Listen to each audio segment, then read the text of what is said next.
Maka Mu'tazilah sebahagian ini mengkafirkan siapa tak sembahyang kafir. Mereka kata tak buat amal solat. Atau irtigabul ma'asi, menjauh dia wajib jauhkan daripada buat maksiat. Maka siapa yang irtigab ma'asi dia buat maksiat, maka dia kafir. Mengikut pandangan Mu'tazilah. Sekarang ni yang isu tuan-tuan takfiri, golongan Mu'tazilah ni dah turun balik dah. Sejarah sebenarnya Khawarij yang mula mempeloporkan masalah mengkafirkan pada mereka yang utama mengkafirkan Sayyidina Abu Bakar As-Siddiq. Kerana katanya Abu Bakar merampas kuasa Rasulullah. Saya sebab tu dalam bab pemerintahan ni saya rasa kalau buat soalan sangat sensitif. Bab pemerintahan ni tuan punya fanatik dan ta'assub, Abu Bakar Siddiq dikatakan kafir oleh Khawarij. Kerana mereka fanatik pada Sayyidina Ali je. Dan masa mengatakan Abu Bakar merampas. Jadi hari ni dia risau pula, ketepuk belakang, pintu belakang lah, pintu depan lah, dia tepuk atap lah, tepuk lubang bubur lah sana. Nak cerita kan. Saya tunggu dia tepuk lubang bubur, sekor-sekor masuk lubang bubur sana. Tepuk atap apa. Itu bidang politik. Biasalah akan jadi fitnah. Kafir mengkafir. Khawarij mula kafir Abu Bakar. Sampai sahabat-sahabat yang baik dengan Nabi, baik dengan Abu Bakar, semua dikatakan kafir. Dia Mu'tazilah ni keluar.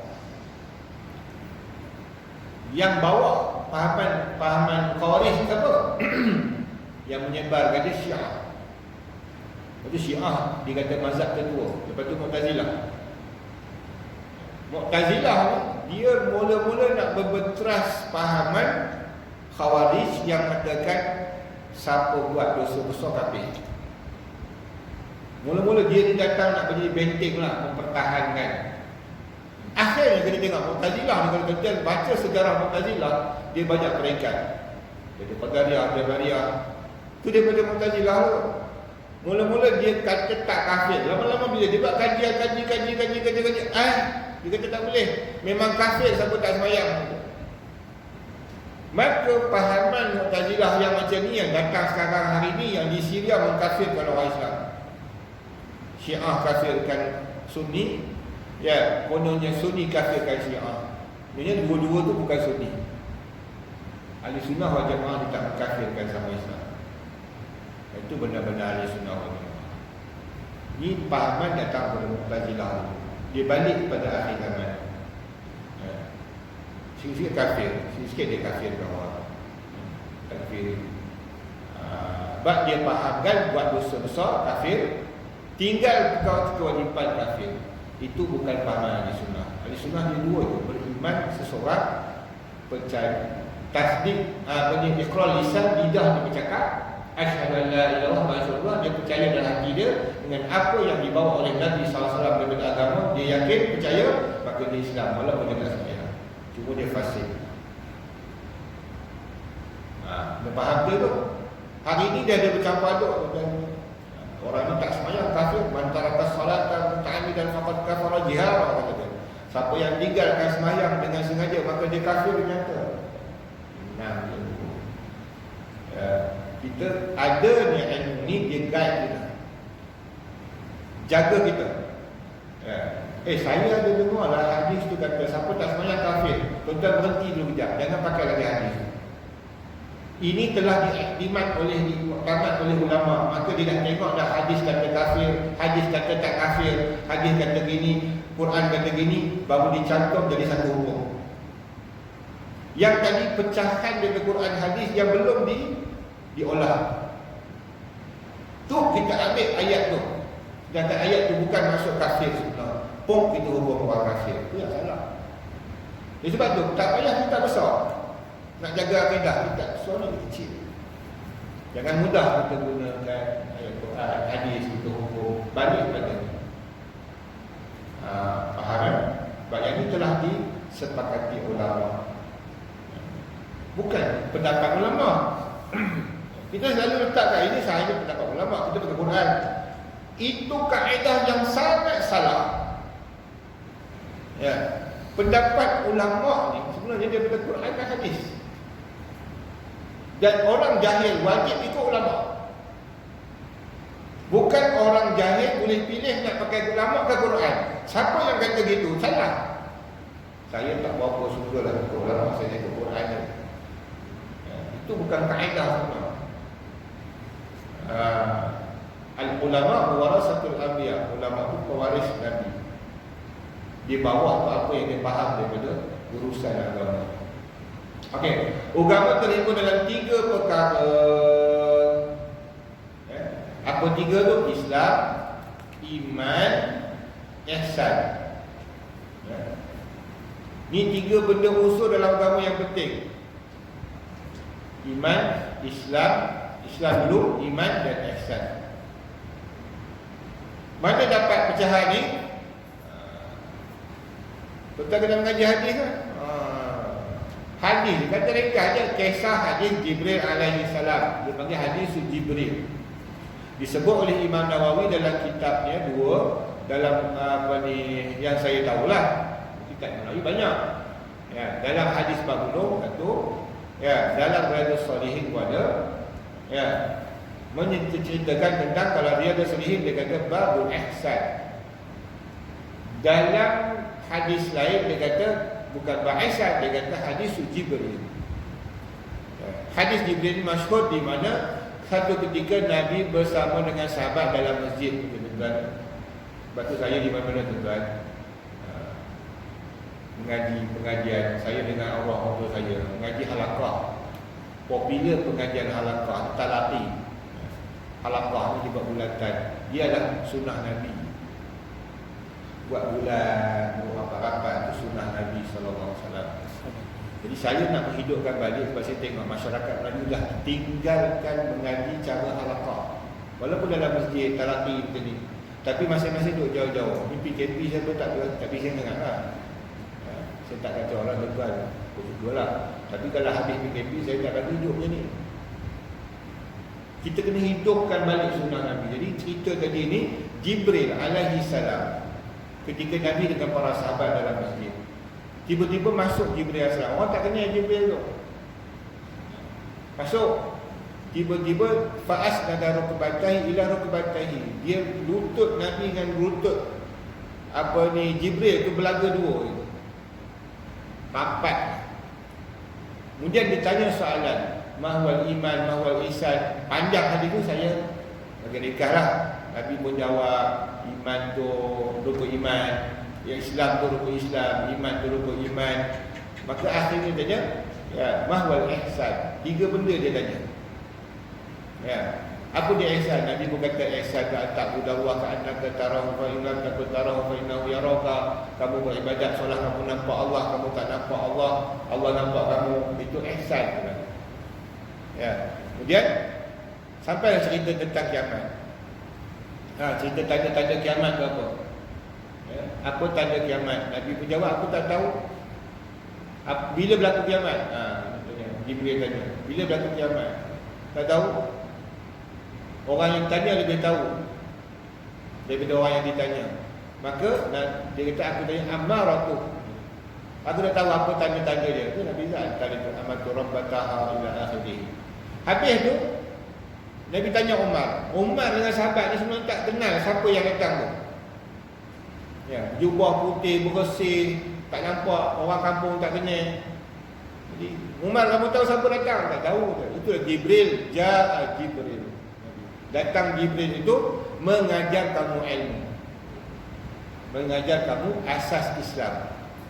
Soalannya gitu. Jadi Jibril ajar tu asas Islam tu dia ada Islam, iman, ihsan, 3 benda. Ni yang ada satu orang ustaz kata fardu ain bukan 3 ilmu. Dia dah menafikan hadis Nabi SAW sebab Jibril yang ajar. Maka ulama letakkan Islam tu apa? Hukum bekah, tuan-tuan. Betul dengan tak mengaji bekah. Hukum bekah tu Islam. Kalau tak tahu bekah, tak Islam. Sembahyang, puasa, zakat, haji, itu Islam. Zahir, amal zahir. Ya. Iman di dalam hati. Itulah ilmu tauhid kita belajar sekarang, bab iman lah ni. Fardu ain. Ketiga ihsan apa dia? Tasawuf. Sebab yang Nabi sebut tu, ibadatlah kamu seolah kamu nampak Allah. Kita semayang ikut rukun, cukup dah, cukup. Allahu Akbar. Ya, lafaznya, rukun syaratnya, cukup lah, cukup. Khusyuk lah. Khusyuk tu datang mana pula Ustaz? Khusyuk dalam bidang ihsan tadi. Sebab tu ulama kata kalau semayang tak khusyuk sah, tak sah. Sebab dia bukan bidang fiqh. Cuma tak dapat pahala lah, hilang khusyuk. Sebab dia masuk fadail dalam semayang, fadilat dalam semayang adalah khusyuk. Kelebihan. Ya, mana nak datang khusyuk tu? Ihsan tadi lah, kamu ibadat macam kamu nampak Allah, mencari khusyuk tu. Kalau kita dah nampak Allah ke depan, khusyuk lah. Jadi tak nampak kan? Tak nampak.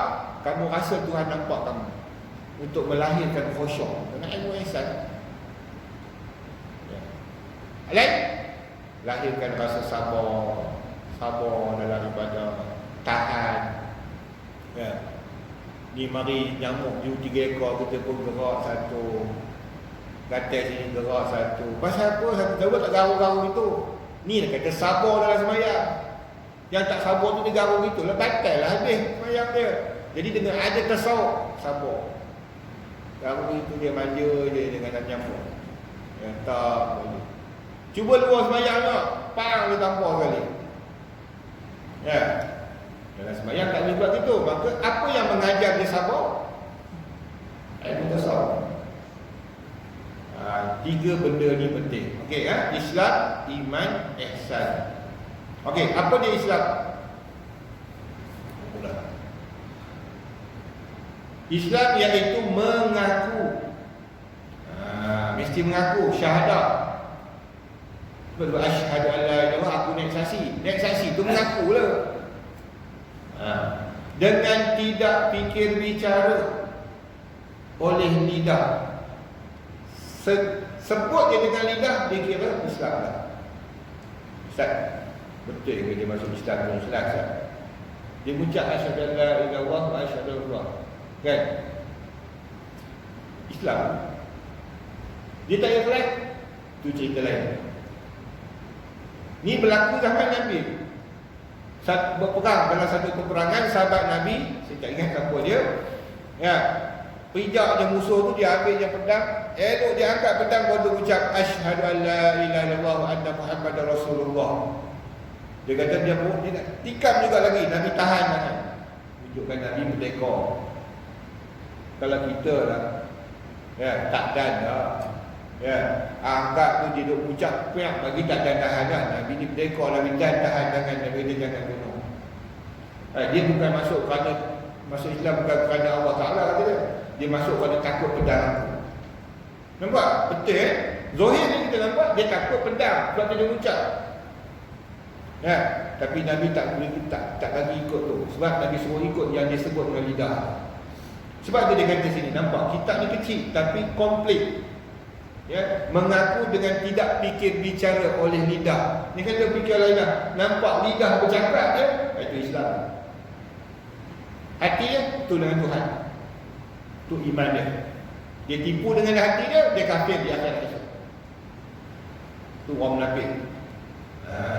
Seorang dia kata, lidah seorang dengan betul sebutnya, tak betul tak boleh, maka kalimah syahadah mesti betul.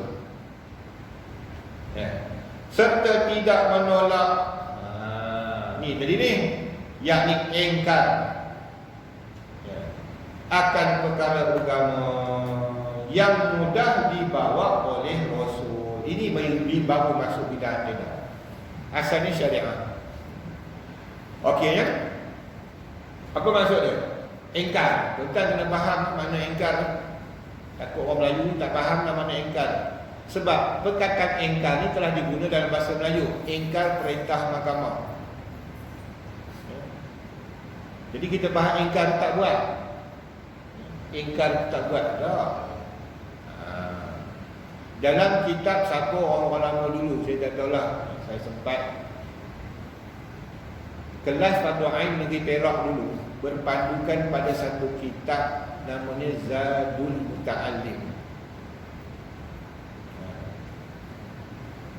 Dalam kitab Zadul Muta'allim itu dia disebut dalam bab sembahyang hukumnya wajib, maka barang siapa yang mengingkarkan kewajipannya maka kafir. Jadi kena faham dalam bab tu, ada satu orang dia hukumkan seseorang ni kafir dengan sebab politik lah dulu, isu kafir ni. Lepas tu dia bertekak depan Allah yang rahmat tua saya. Dia kata siapa yang tak menyokong Islam kafir. Terus saya kata tak boleh hukum orang kafir. Macam contoh semayang, semua orang tak semayang, boleh kata kafir?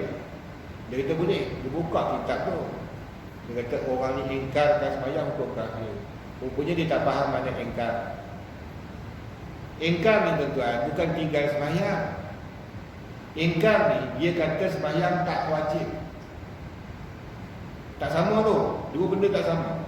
Orang ni dia tak semayang tapi dia tahu semayang tu wajib, dia berdosa fasik. Fasik dia tetap Islam tapi fasik. Orang minum arak, orang makan main judi, berjudi, orang berzina, orang tak semayang, mencuri. Mereka ni fasik tapi tak sampai kafir selagi mana akidah mereka tak lari. Tak menghalalkan apa yang Allah Ta'ala haramkan, tak mengharamkan apa yang Allah Ta'ala halalkan, dan tidak mengingkar kewajipan agama atau menolak agama, maka tak kafir lagi. Fasik kalau dia buat dosa. Okey. Jadi bab ingkar ni maknanya menolak ingkar. Ingkar tu maknanya menafikan kewajipan atau menolakkan benda tu, perkara tu daripada agama. Akan perkara agama semua ke? Tak. Perkara agama kalau kata semua dia ingkarkan hukumnya kafir, ramai orang kafir. Banyak orang yang dia hukum sendiri dia tak tahu. Dia kata halal, dia kata boleh, dia kata tak boleh dalam hukum syarak. Ada benda yang boleh, dia kata tak boleh.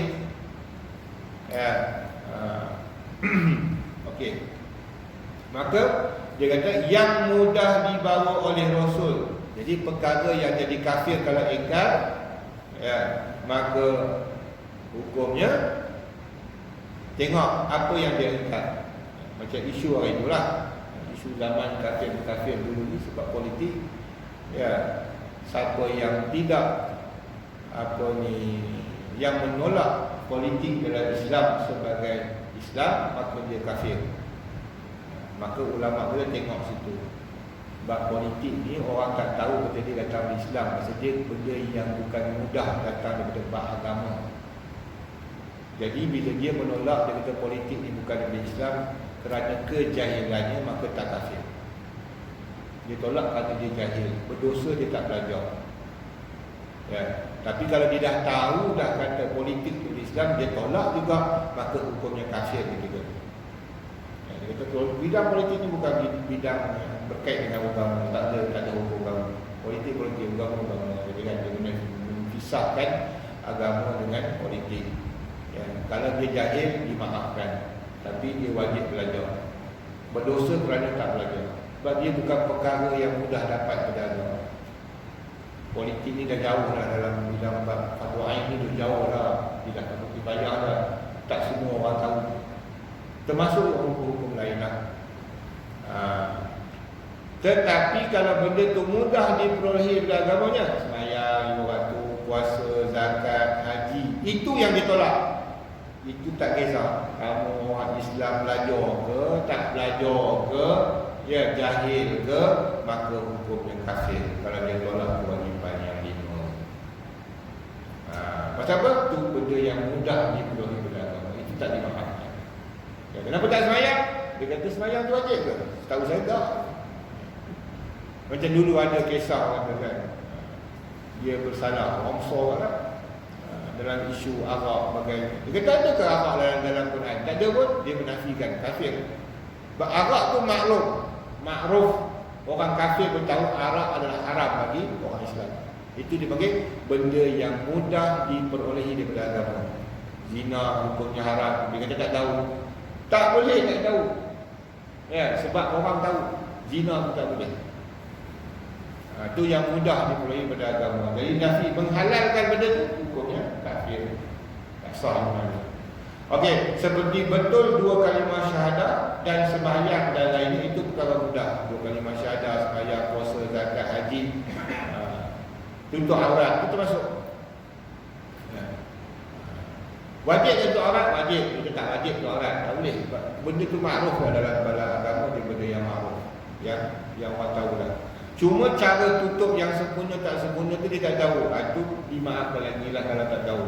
Maknanya kena wajib belajar, bukan tak tahu pergi maaf langsung, ya wajib belajar sampai dia tahu. Kalau tidak ia beramal sekalipun, dia tak beramal, tapi dia tak menafi, tak ingkarkan, maka dia masih Islam. Ya, jadi jangan mudahlah kita mengkafirkan orang, sebab sekali selagi mana dia, kaedah yang disebut oleh ahli sunnah wal jamaah, selagi mana dia menyembah Allah, mengucap dua kalimah syahadah, dia ahli itikad, maka dia kenali dia sebagai orang Islam. Hatta Syiah sendiri pun, ahli sunnah wal jamaah tidak menghukumkan Syiah. Dia sebut Syiah tu kafir, tak ada. Kalau ikut ahli sunnah dia tak kata gitu. Dia tak kata Syiah tu kafir, sebab Syiah ni pada umumnya asalnya orang Islam, sembahyang dan mengucap dua kalimah syahadah, ahli itikad. Tetapi bila dikaitkan Syiah Qaramita, tak ada dah ni. Syiah Qaramita ni tak wujud dah. Puak-puak Syiah yang pecah-pecah ni, yang ada sampai memaki sahabat, halalkan darah sahabat, yang mengatakan apa ni, Abu Bakar tu kafir. Ini Syiah-Syiah ni memang bila kata orang tu begitu, baru dihukum sebagai murtad dan kafir. Tapi secara totalnya Syiah bukan kafir. Tapi kalau individu atau puak-puak tertentu dalam Syiah yang sampai memusuh sahabat, itu yang kafir. Itu tak ada nafi dah. Macam Syiah Qaramita yang kata Syiah yang tak wujud dah sekarang ni, Syiah yang paling kita kata paling teruk lah, ekstrim, yang sangat ekstrim dalam Syiah, iaitu Qaramita, yang mana dia kata Jibril tersilap bagi wahyu pada Nabi Muhammad, sepatut bagi pada Sayyidina Ali, punya fanatiknya. Ini tidak ada khilaf pada kafir Syiah. Jadi tak semua Syiah itu dihukum kafir. Itu yang jadi isu sekarang. Adakah kita boleh menghukumkan Ahmadiyah atau Qadiani sebagai kafir, atau dihukumkan Syiah sebagai kafir? Itu yang ditutup dalam perlembagaan sekarang ni. Kata dia nak isytiharkan diri dia bukan Islam, tetapi beragama Syiah atau beragama Ahmadiyah. Dia reda gitu. Dan bila dia bukan beragama Islam, maka Jabatan Islam tidak boleh ambil tindakan apa-apa atas mereka.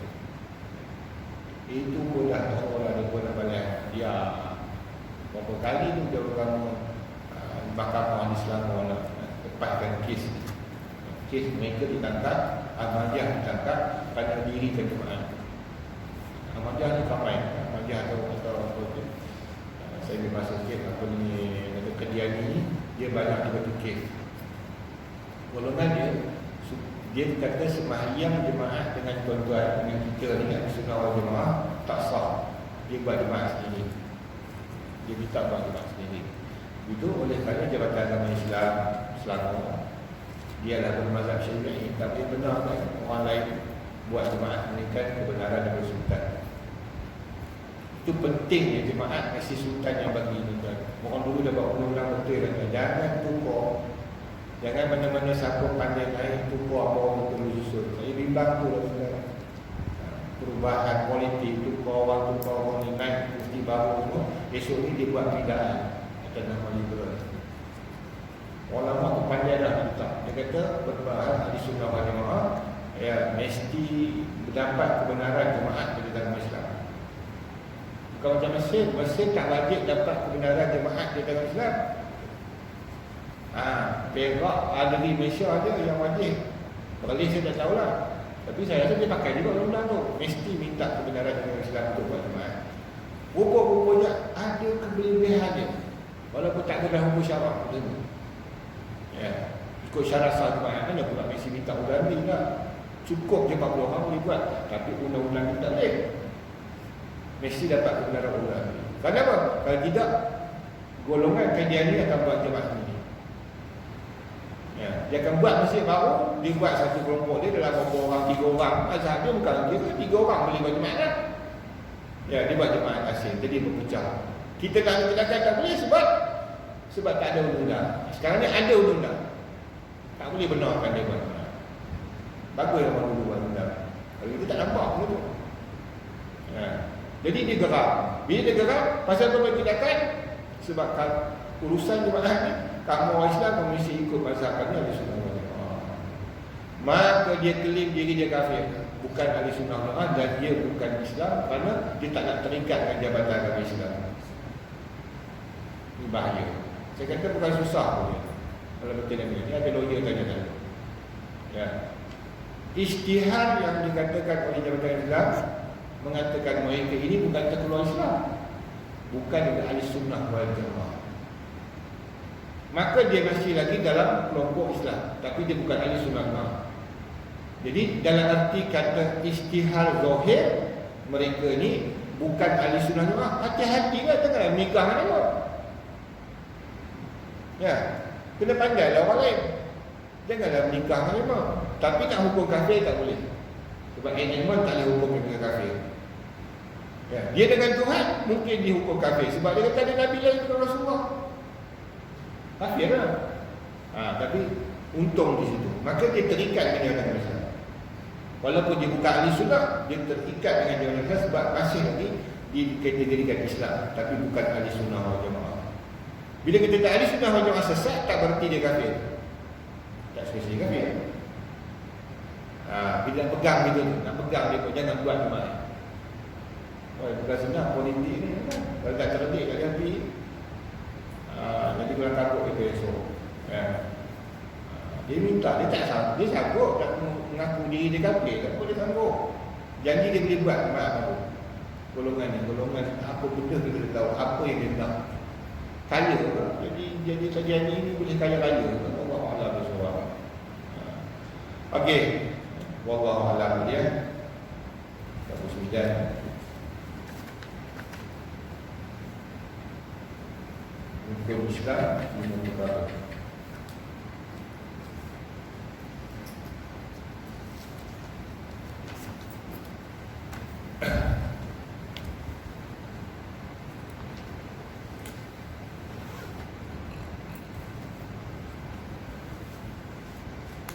أعوذ بالله من الشيطان الرجيم بسم الله الرحمن الرحيم الحمد لله رب العالمين والصلاة والسلام على أشرف الأنبياء والمرسلين وعلى آله وصحبه أجمعين اللهم افتح علينا بتعريفك اللهم افتح علينا بتعريفك اللهم افتح علينا بتعريفك اللهم نبل قلوبنا من هدايتك أمنا ونرحم بشفيك يا ولي الرحمن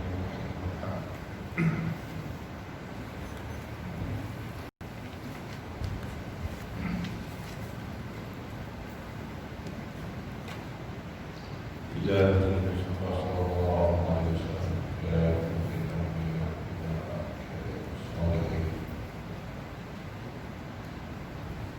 يا أهل أصحاب الأرض ثم يكون مشايخنا وخصوصا الإسلام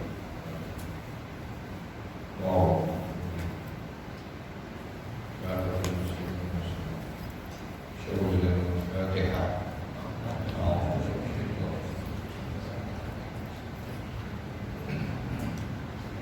الحمد لله رب العالمين الرحمن الرحيم مالك يوم الدين إياك نعبد وإياك نستعين صراط الذين أنعمت عليهم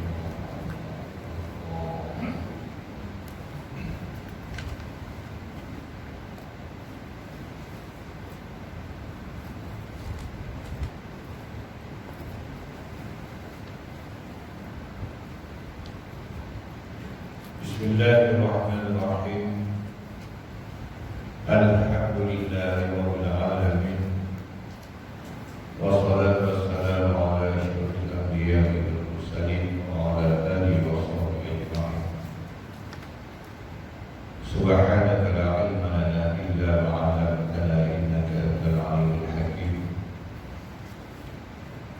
رب اشرح لي صدري ويسر لي أمري واحلل عقدة من لساني يفقهوا قولي.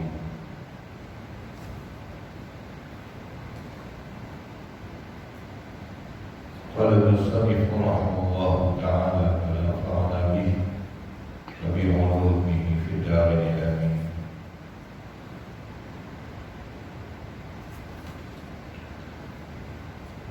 Terima kasih untuk setempat. Yang lain. Pada tiga. Bukan tiga tak. Soal tiga bawah tadi. Faedah. Masih dalam mukadimah ilmu tauhid.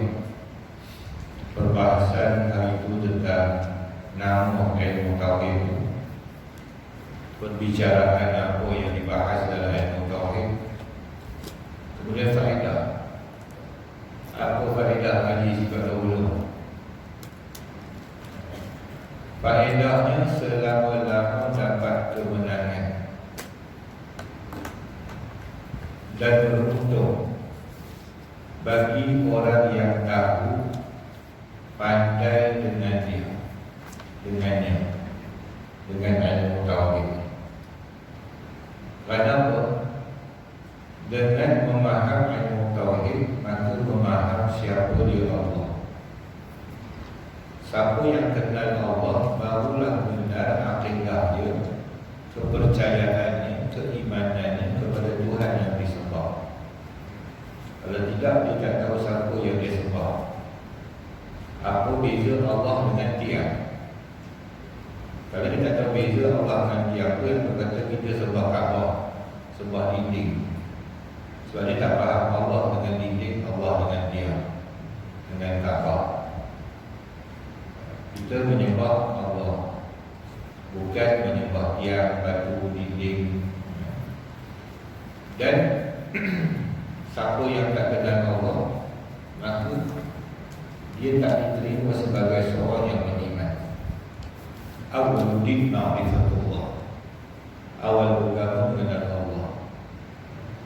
Maka sekurang-kurang faedah orang yang beriman, yang percaya dan faham ilmu tauhid, bila dia faham ilmu tauhid, dia dah beriman kepada Allah. Tapi dia tak semayang, maka dia tetap orang yang beriman tapi fasik. Berbeza dengan orang yang sembahyang, hari-hari dia sembahyang, tetapi akidahnya, kepercayaannya salah. Allah diumpamakan dengan benda baru, maka akidahnya salah, sembahyangnya pun kira tidak sah, tak beriman. Maka sebab itu kita kena betulkan akidah, terutama dalam hari ini bulan Ramadan, dalam masyarakat kita, anak-anak kita boleh rosak akidahnya dengan sebab keduniaan. Dunia hari ini merangkut kehendak manusia. Apatah lagi zaman material, nak rumah besar, nak kereta besar,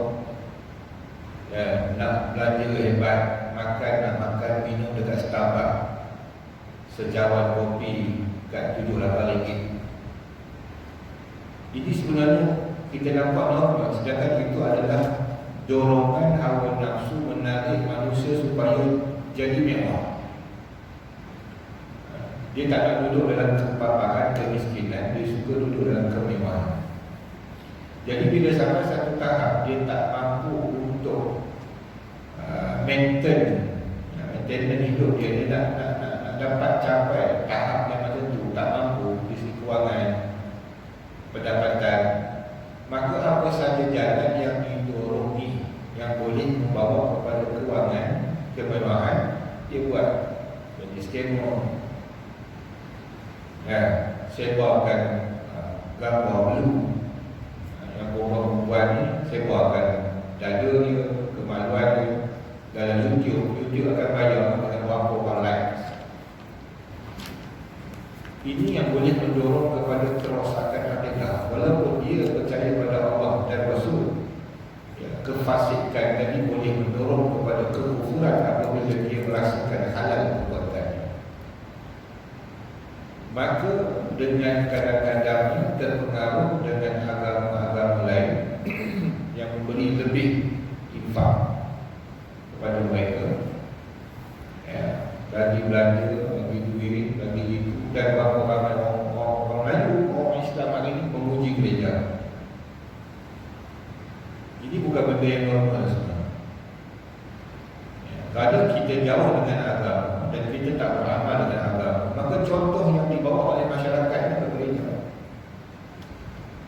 Kerana tidak sayang dengan agama, tak ada rasa rindu dengan Allah dan Rasul, maka dia boleh saja terdorong untuk jadi Kristian dan sebagainya. Itu besar. Seperti dalam YouTube hari ini, tuan-tuan jangan heran, dalam Facebook hari ini dah ada grup-grup murtad. Grup-grup murtad ni dah banyak, bukan sikit. Rasanya dah ratusan dah. Yang ada hari maki orang Islam, orang Melayu. Tak boleh buat apa dah, gejala tu tak boleh dikontrol. Blok sekejap, buka lain, blok, buka tajuk lain dan sebagainya. Inilah faedah belajar ilmu tauhid, supaya akidah kita kuat, pegangan kepercayaan kita yakin. Kalau ulama dulu memang diajarkan sifat dahulu, diulang-ulang, supaya jangan terlupa. Tapi malam ni tuan kuliah masjid, kuliah di surau, satu, kesalahannya tak bagi tauhid. Kedua, tak berulang. Tak ada orang minat nak ulang, kaji balik, patah balik, tak habis kitab ulang balik, tak ada siapa yang minat. Maka ilmunya akan jadi mudah, ilmu ini ditinggalkan, dan akhir hari ini ilmu ini dikatakan bid'ah. Dan dengan heran esok anak cucu tuan kata mengaji ilmu sebab 20 ni haram. Cuba balik, orang balik kampung cek tengok apa yang dia minat dalam agama, siapa yang menjadikan idola dia dalam mendengar ceramah. Kalau ustaz tu yang dia dengar ceramah tu, ustaz yang hari-hari bantai orang ngaji sebab 20, apa nak kata? Dia tak minat dah boleh kuliah masjid surau. Dia minat macam tu. Ya. Ilmu ni pula dia kata susah, ilmu ni susah. Kita tak salah siapa. Baik. Itu faedah dia. Untuk kita dapat kemenangan di akhirat pada orang Islam sahaja yang boleh masuk syurga. Okey, kemudian kita pergi pada tajuk yang surat 4. Agama, Islam, iman. Ada 3 tajuk besar dalam tajuk yang kita nak masuk. Sempat ke tidak Allah Ta'ala. Pertama, agama. Kenapa penting dia letakkan agama masuk? Inna dina indallahi Islam. Bahawasanya agama di sisi Allah itu Islam. Perkataan ad-din itu ada dalam Quran. Din digunakan ad-din. Ya. Din itu sendiri apa dia? Kita terjemahnya agama. Dulu orang kata agama, sekarang jadi agama. Ada satu tak tahu betul itu. Maksud agama terus kita tulis itu, kita ambil pada bahasa Arab, ialah perhimpunan hukuman Allah. Okey. Tapi kenapa kita pakai nama agama Kristian, agama Buddha, agama Hindu, agama Yahudi? Ya, kalau dikatakan tarikh perhimpunan hukuman Allah, oleh kerana kita baca buku orang Islam, bila sebut din, agama dalam buku orang Islam, itu menjurus kepada agama Islam. Tapi kalau kita buka dalam surat apa, kita bahas di luar daripada kitab.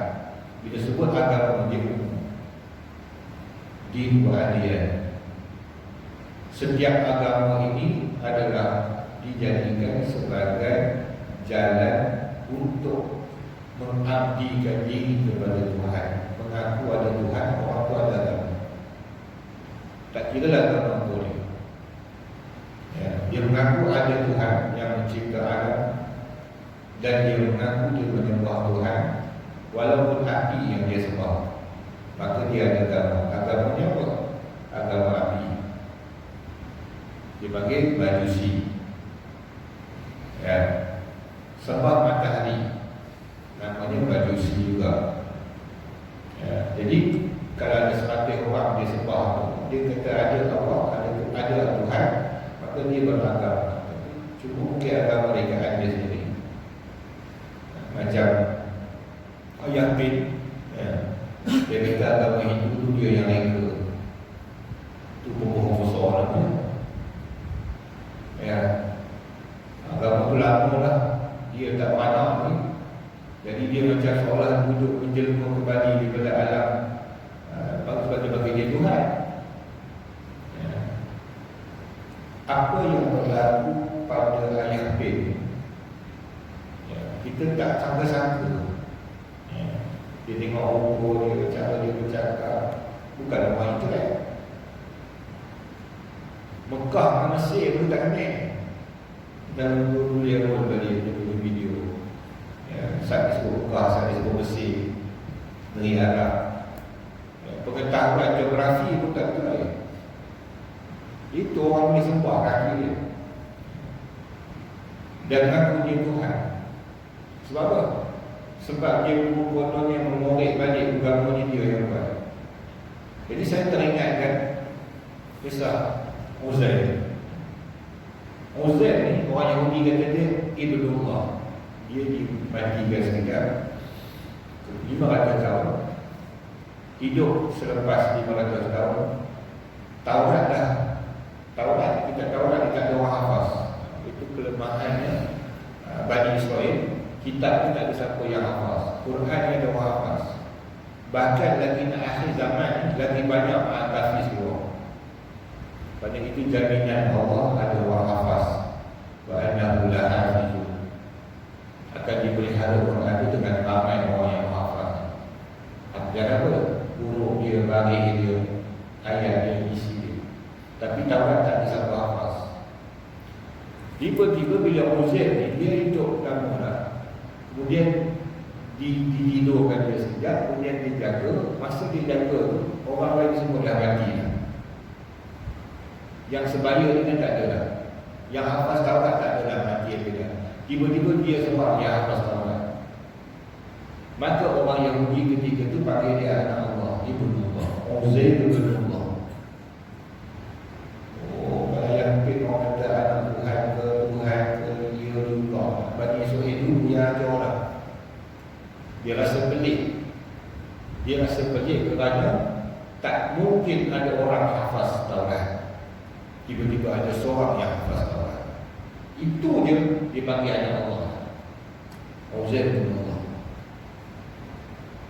Apatah lagi zaman kita sekarang dengan magic, sihir. Itu jadilah kami sebutkan, Quran sebutkan tentang Dajjal akhir zaman. Kata ulama, sebelum kiamat akan turun 30 Dajjal kadzdzab. Dajjal 30 Dajjal besar yang main peranan menyesatkan manusia. Apa ilmu boleh bawa? Kepetahan bercakap, ya, kekayaan yang ada kat dia, sihir yang dibawa. Itu salah satu. Ya, tengok apa minat manusia. Dia akan bawa minat. Ya. Jadi jagalah, kita takut masuk golongan yang mana Dajjal. Okey, itu kata din. Tapi yang kita berbalik dalam sini din itu dinul Islam. Bila kata agama, di sini agama Islam. Agama itu lain, Islam itu lain. Agama masih umum, tapi kata agama Islam dia khusus. Ya. Ialah perhimpunan hukuman Allah. Itulah agama. Dihimpunkan hukum-hukum Tuhan di situ. Baru namanya atas dasar nama agama. Yang diturun tu tahunnya tertinggal. Cetakan saya tahunnya tertinggal. yang diturunkan ke atas lidah Rasul sallallahu alaihi wasallam. Rasul ni tak sebut sallallahu alaihi wasallam, disebut semua Rasul lah. Ya, sebab setiap umat kita ada Rasul. Sebab tu hari ini tuan-tuan, makin lama makin berkembang itu, makin banyak cabang, makin banyak penawar. Saya belajar daripada saya kecil, sekolah rendah sampai sekolah menengah, sampai sekolah bodoh, sampai ke Al-Azhar. Saya tak pernah dapat pendapat yang mengatakan bahawa Nabi Adam bukan Rasul. Tapi 2-3 hari ini ada je pendapat yang keluarkan, yang tukar bawa keluar ni, yang sebarkan. Katanya Nabi Adam bukan Rasul. Kerana dia kata Nabi Adam tak ada umat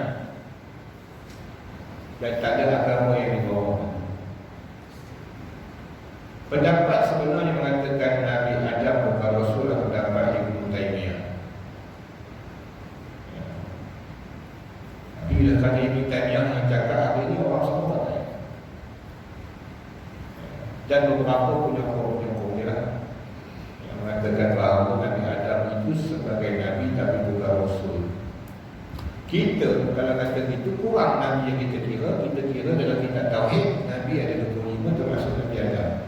Jadi tinggal 24 Rasul. Jadi sebab dia kata Nabi Adam itu beragama. Anak cucu Adam agama apa? Agama Islam. Maka Adam Rasulnya, ya, sebab tidak akan diberatkan manusia itu dengan hukum sehingga dia utuskan Rasul. Kadang Rasul Batu Qabil dan Habil kisah ada yang disebut ini derhaka, ini tidak, ini beriman. Siapa yang sampaikan agama dekat Qabil dan Habil? Adam alaihissalam. Maka dia Rasul. Walaupun umatnya 2 orang. Apatah lagi cucu-cucunya ramai ni.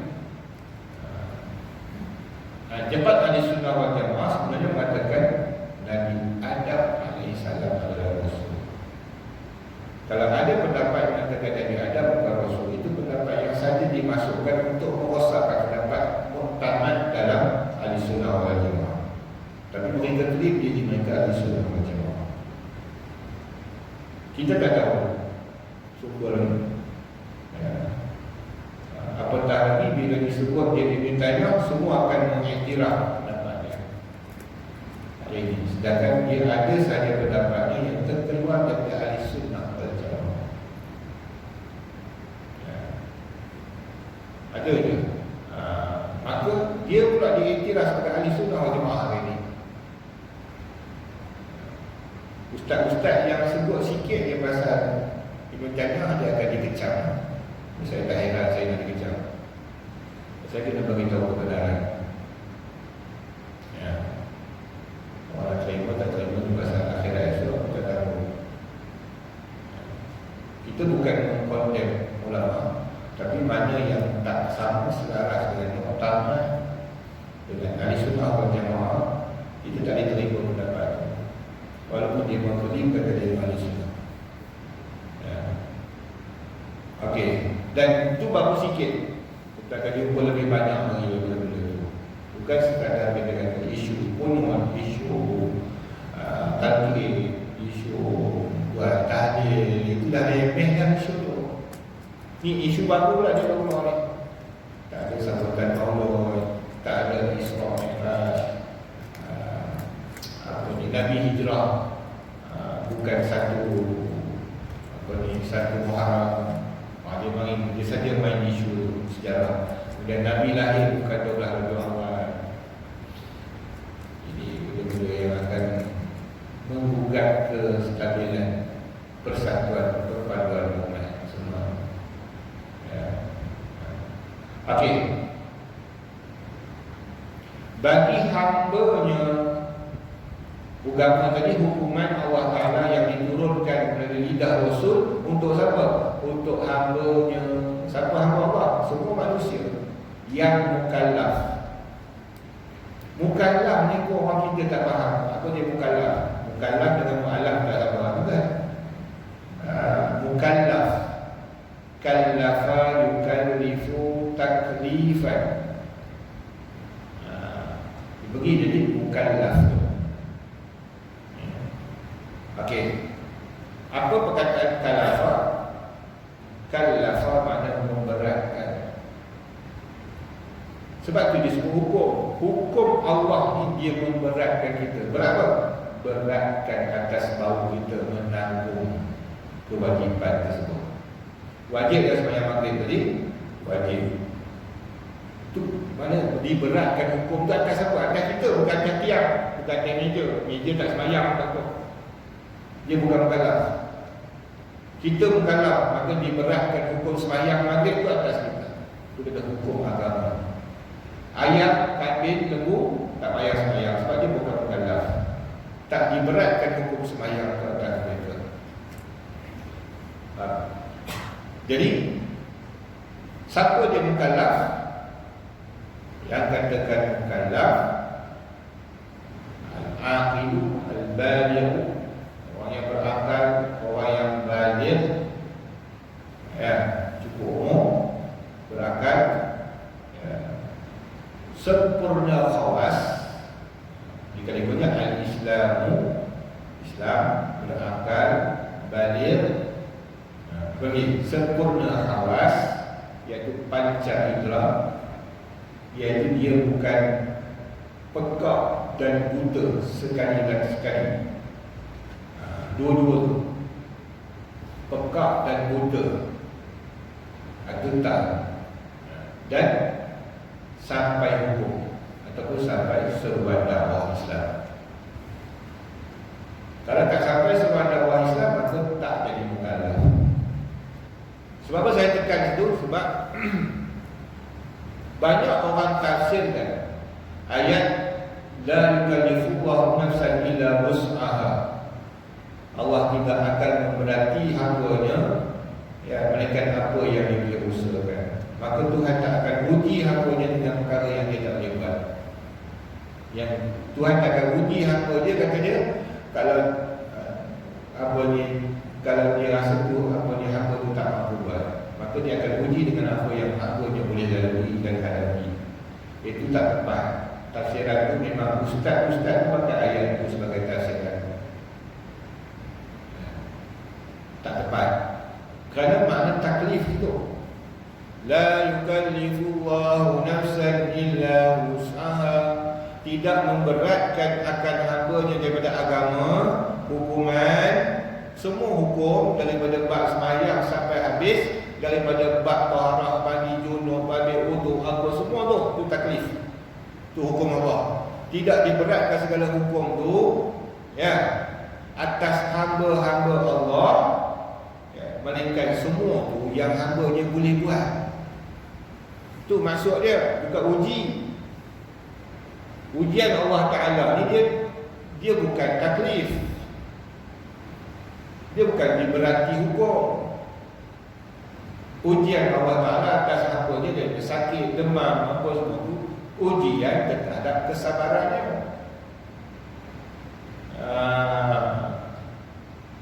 Bukan dia taklif itu. Sabarlah, dia kata Tuhan tak akan uji kamu kalau kamu tak mampu buat. Tak tepat dengan ayat itu. Ayat itu taklif ibadah, hukum. Sembahyang subuh, apalah kita sembahyang subuh, susah sembahyang subuh ni, kita kata dah. Kalau susah, kita tak boleh sembahyang subuh. Tak ada orang yang mampu sembahyang subuh. Sedangkan daripada mula diperwajibkan subuh sampai sekarang ada je orang sembahyang subuh. Itu tandanya taklif Tuhan itu tak berat. Yang berat apa? Nafsu. Nafsu yang berat, malas yang berat, ya. Sembahyang tak berat.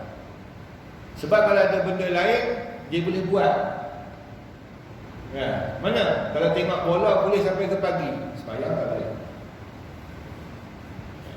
Itu mana ibadat? Mana ibadat kita kena taklif? Puasa ditaklif, diperwajibkan, benda yang kita boleh buat. Tak ada siapa puasa mati. Hatta dia kata yukallifullah tadi ni, kalau tak mampu boleh bawa mati, maka buka puasa tu. Itu kata taklif. Tuhan takkan taklifkan sesuatu tu kalau dia tak mampu.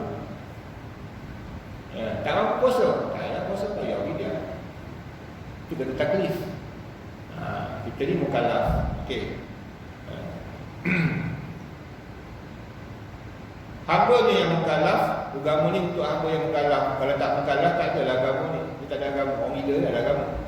Yang membawa hukum itu kepada kebaikan. Hukum ni tujuan untuk kebaikan. Hukum agama ni untuk baik. Tapi dengan hukum agama ni, bila orang tak terima, dia kata apalah hukum, susahkan itu ini. Ya, geng-geng liberal dah itu dah sekarang ni. Kita menghadapi suasana hari ini, situasi hari ini, kita menghadapi dengan golongan liberal. Ya, kita menghadapi golongan literal Quran, dibacakan Quran dengan literal, faham secara zahir. Berat lah kita hadapi sekarang. Nampak macam tenang, tapi sebenarnya tak tenang. Okey. Dan kebajikan, agama ni dia bawa pada kebaikan dan kebajikan hambanya di dunia dan di akhirat sekali.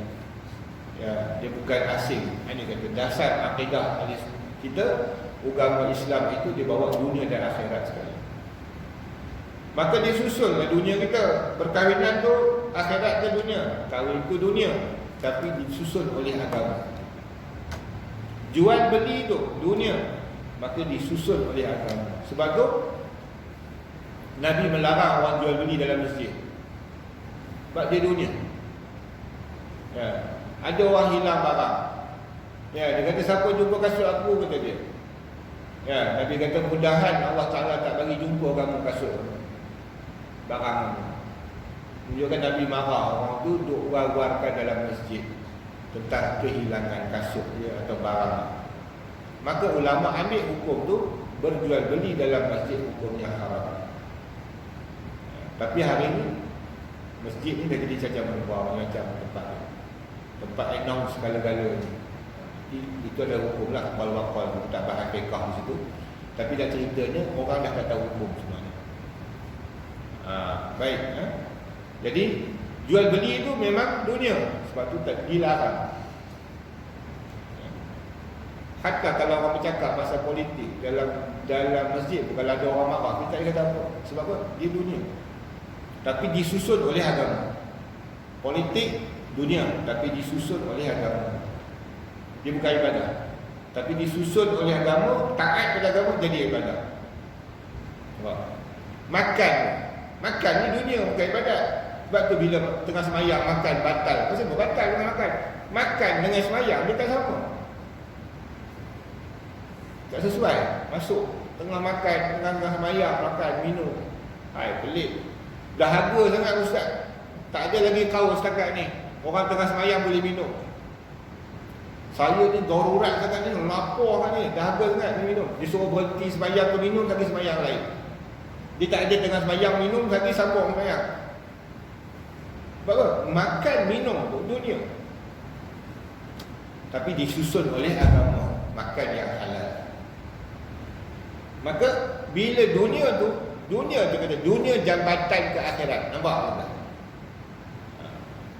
Minum tu harus banyak minum.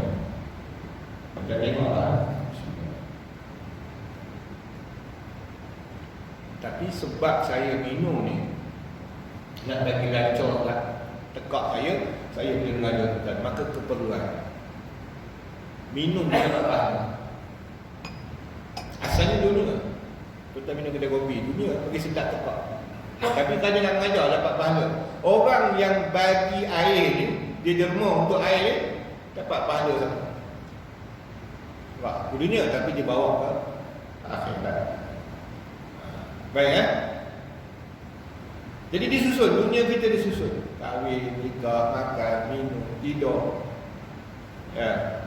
Itu yang isu ini apa. Saya tu rajin 2-3 hari ni tengok YouTube apa di Indonesia. Indonesia ni tengah berperang dengan Wahabi. Dahsyat ni perang, bukan sikit-sikit.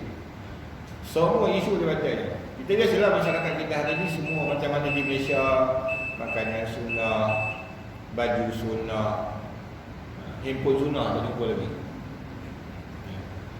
Di sana, di Indonesia, kedai dobi sunnah, mesin basuh sunnah. Jadi Wahabi ni marah lah. Habis semua dia letaknya sunnah ke begini. Ya, grab sunnah pada dia. Jadi macam mana dia jadi isu sunnah? Zaman Nabi mana ada mesin basuh, dia kata. Azan. Bagi lalu azan.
Kita sambung balik.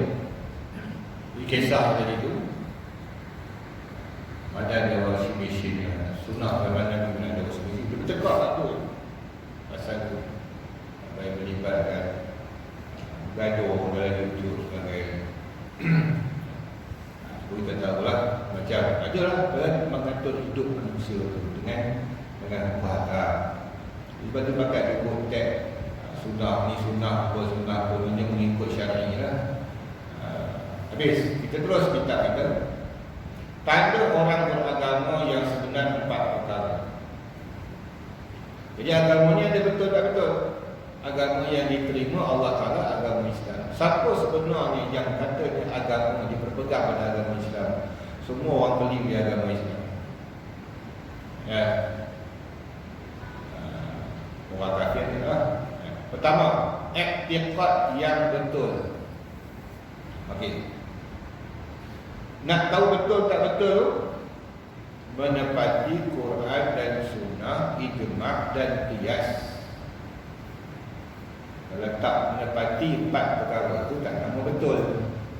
Jadi tak boleh saja kelim kata betul tapi tak menepati. Sunnah saja tak cukup, Quran saja tak cukup. Yang hari ini jadi celahu apabila kita mengambil satu je daripada susunan elemen-elemen dalil. Ya. Ada orang dia pakai Quran saja sebagai dalil untuk berhujah satu-satu ayat, bukan keseluruhan. Ada setengahnya hanya tunggu kepada sunnah Nabi ataupun hadis semata-mata untuk jadikan hujah tanpa membandingkan hadis tersebut dengan ayat Quran ataupun dengan hujah-hujah hadis yang lain. Ada setengah menolak ijma'. Dia tak pakai ijma'. Ya, la tajma'u ummati 'ala dhalal. Nabi kata tidak akan berhimpun umatku atas kesesatan. Jadi yang keempatnya qiyas. Itulah yang makal kalau ada tauhid. Qiyas tu gunakan. Dalil qiyas ni banyaklah dalam dalam kitab usul fiqh nanti kita jumpa. Okey, kita pergi sini dulu. Apa maksud dia i'tiqad yang betul? Itu satu, mesti betul. Iaitu kejap di hati. Jimpa, kejap. Kalau kitab lama kita dulu, dia kata jazam. Betul dan jazam. Okey. Kalau dia betul tapi tak jazam, i'tiqadnya betul tapi dalam hatinya ragu-ragu, maka tak sah iman. Faham? Okey. Contoh, kita kata Allah itu esa. Itu akidah. Allah itu bersifat wujud lagi tidak. Contohlah esa. Kemudian fakta kata Allah tu esa, betul ke tidak? Betul. Dia agama tu. Tapi orang yang Islam tu tak percaya Allah tu ada. Dia kata dia Islam, dia beramal tapi dia tak percaya Allah tu ada contoh. Ataupun wujud Allah tu ada orang buat Allah kata dia. Betul lah? Tak betul. Tak jazam. Dia tak jazam yang awal tadi kata Allah tu esa. Dia tak pegang subuh. Ya, maka dia tidak dikatakan agama. Hatinya tak pegang subuh. Jadi Islam ni ambil dan pegang. Jangan dia kata agama ni semua sama. Itu tak lagi, tak betul. Bukan orang yang sebenar pegang agama. Kita bimbang hari ini. Hari ini orang duk kempen satukan umat. Maka disuruh kita tinggalkan mazhab, tumpu pada umat Islam. Satu hari nanti dia akan suruh kita bersatu umat manusia. Maka tinggalkan perbezaan agama, kita duduk atas nama manusia. Yang ni yang bimbang ni, liberal. Mula-mula peringkat mazhab, kemudian peringkat global lah. Okey. Dan lain-lainnya lah yang diiktikadkan oleh ahli sunnah. Jadi bukan bab Qurannya, bukan bab Tuhannya. Iktikad kita yang paling atas beriman pada Allah. Beriman pada Allah. Kepercayaan kita kepada Allah, Tuhan. Dia yang memiliki agama, dia memiliki segala hukum. Kemudian di bawah kepercayaan pada Allah itu, percaya pada malaikat, percaya pada Rasul, percaya pada kitab.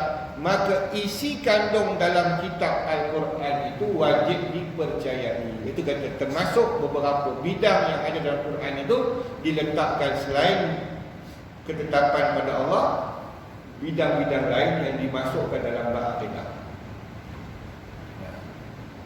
Jadi kadang-kadangnya bidang syarak pun dikata akidah.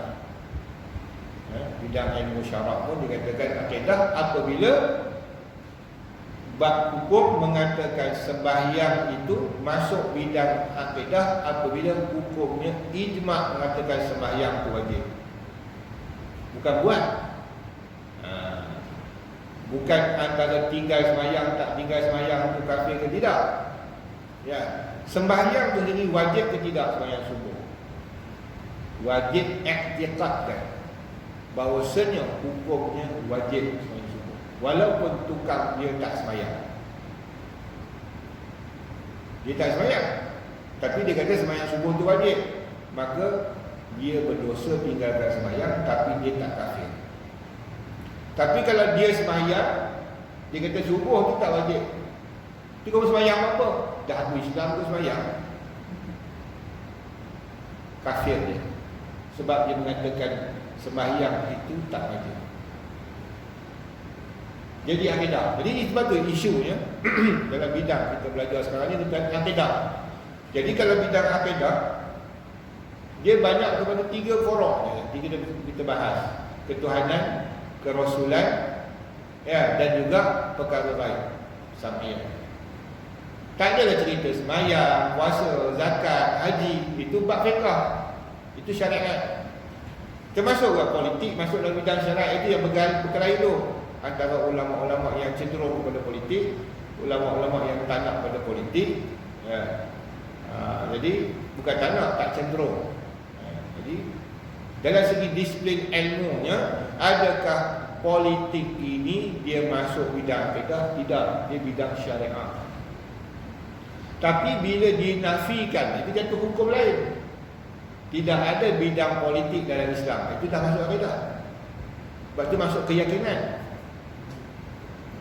Keyakinan tentang ada tak ada politik dalam Islam, itu keyakinan, dah masuk akidah. Tapi kalau kita dalam bab perbahasan ilmu, ada tak belajar akidah tu dimasuk dalam bab politik? Tak ada.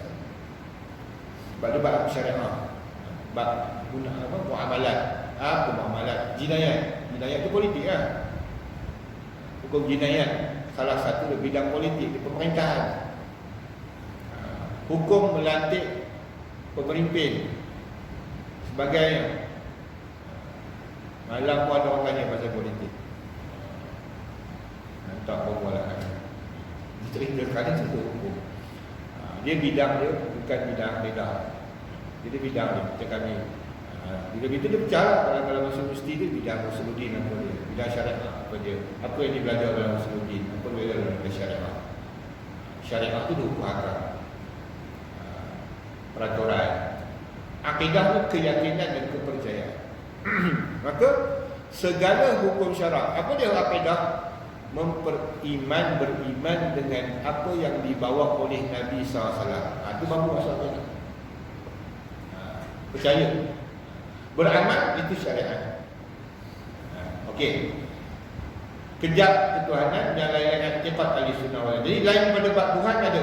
Percaya pada kubur misalnya. Percaya kepada ada azab kubur. Itu masuk bidang akidah. Ahli sunnah wal jamaah mengatakan ada azab kubur. Ada soal kubur, bukan dan akhir. Itu bidang akidah. Wajib percaya. Siapa menafikan kafir, kata ahli sunnah wal jamaah. Itu bukan bab ketuhanan, itu bab kepercayaan dalam kubur. Dia kata takkan nak percaya juga. Dia masih dalam bidang akidah, bukan ketuhanan saja. Bidang akidah tu ada 3 bidang. Okey. Yang ketiga, mengerjakan segala yang disuruh. Ini kesempurnaan iman. Dia bukan syarat sah iman, dia kesempurnaan. Orang yang benar beragama ni, dia mengerja segala yang disuruh. Sebab itu dimasuk daripada perkara ini setengah disebutkan sebagai syarat-syarat kesempurnaan iman dan Islam. Yang keempat, meninggalkan segala yang dilarang pun masuk daripada kesempurnaan tadi. Ini perbahasannya.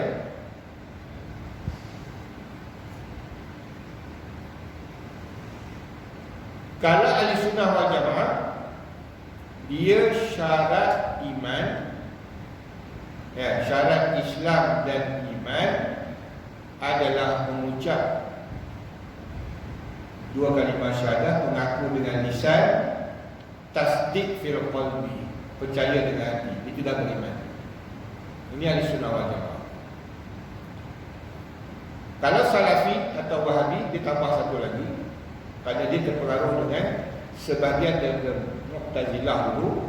Mu'tazilah yang mula-mula letakkan syarat sah iman itu mesti berkata dengan lidah, percaya dengan hati, buat amal soleh.